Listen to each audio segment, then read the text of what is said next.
রমজানের মধ্যে সবচেয়ে আরও গুরুত্বপূর্ণ যে দুইটা ইবাদত রয়েছে, এক হলো সাহরি খাওয়া আর একটা হলো ইফতার করা। নবী আলাইহিস সালাতু ওয়াস সালাম বলেছেন, তাসাহহারু, তোমরা সাহরি খাও, ফাইন্না ফিহি বারাকাতুন, কেননা সাহরির মধ্যে রয়েছে অনেক রকমের বরকত। এমনকি নবী আলাইহিস সালাতু ওয়াস সালাম বলেছেন, তোমরা সাহরিতে বেশি বেশি পরিমাণে খেজুর দ্বারা খাবার গ্রহণ করো। এরকমের নবী আলাইহিস সালাতু ওয়াস সালাম বলেন যে, তোমরা ইফতারের পূর্ব মুহূর্তে যখন ইফতারের সময় হয়ে যায়, ওই সময়টা খুবই গুরুত্বপূর্ণ একটা সময়। ওই সময়টার মধ্যে আল্লাহ পাকের কাছে বেশি বেশি পরিমাণে দোয়া করো, কারণ ইফতারের পূর্ব মুহূর্তে আল্লাহ তাআলা বান্দার দোয়াকে কবুল করে নেন। আজকে হলো শুক্রবার দিন, এই শুক্রবার দিনের মধ্যে বিশেষ একটা মুহূর্ত রয়েছে।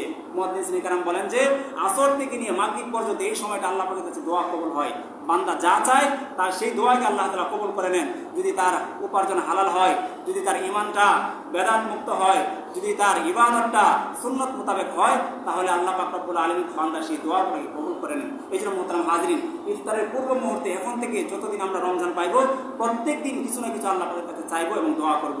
এমনকি হাদিসের মধ্যে এসেছে, তোমরা বেশি পরিমাণে মানুষদেরকে ইফতার করাও, যাদের যার যতটুকু সামর্থ্য রয়েছে সেই সামর্থ্য অনুযায়ী মানুষদেরকে তোমরা ইফতার করাও। কারণ নবী আলাইহিস সালাতু ওয়াস সালাম বলেছেন, কোনো ব্যক্তি যখন অন্য কোনো ব্যক্তিকে ইফতার করায় তখন তার 3টা ফজিলতের কথা হাদিসের মধ্যে এসেছে। এর মধ্যে অন্যতম একটা ফজিলত হলো, ওই যে ব্যক্তিকে সে ইফতার করাইলো, ওই রোজাদার ব্যক্তি সারাদিন রোজা রেখে যে পরিমাণ নেকি সে অর্জন করেছে, ওই পরিমাণ নেকি ইফতার করানেওয়ালার আমলনামে আল্লাহ পাক রব্বুল আলামিন দিয়ে দিবেন। তবে ওই রোজাদার ব্যক্তির আমলনামা থেকে বিন্দু পরিমাণ নেকি কর্তন করা হবে না। এই জন্য মোহতারাম হাজরিন, ইফতারের পূর্ব মুহূর্তে মানুষদেরকে ইফতার করানো, সাহাবায়ে কেরাম বলেছেন যে, আমরা তো আমাদের তো সামর্থ্য নেই এরকম পেট ভরে মানুষকে ইফতার করানো। নবীজি বললেন যে, পেট ভরে ইফতার করানোর প্রয়োজন নেই, কাউকে একটা খেজুর 2 ভাগ করে অর্ধেক দিয়ে তুমি ইফতার করাও, 1 ডোক পানি দিয়ে ইফতার করাও, 1 ডোক দুধ দিয়ে তুমি তাকে ইফতার করাও, এতে করে তুমি ওই পরিমাণ সমপরিমাণ নেকি অর্জন করবে।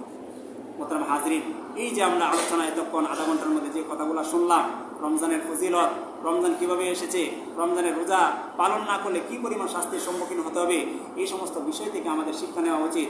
আল্লাহ পাক রব্বুল আলামিন যেন আমাদেরকে এই 2026-এর প্রতিটা রোজা গুরুত্ব সহকারে বহতিমামের সহিত একবারে ঈদ পর্যন্ত যেন আল্লাহ তাআলা ইমানের সহিত আমলের সহিত নেক বান্দাদের অন্তর্ভুক্ত করে নেন, এবং আল্লাহ পাক রব্বুল আলামিন যে এই রমজান মাসে অসংখ্য অগণিত মানুষকে ক্ষমা করে দিবেন, সেই সমস্ত ক্ষমাশীল মানুষের অন্তর্ভুক্ত করেন।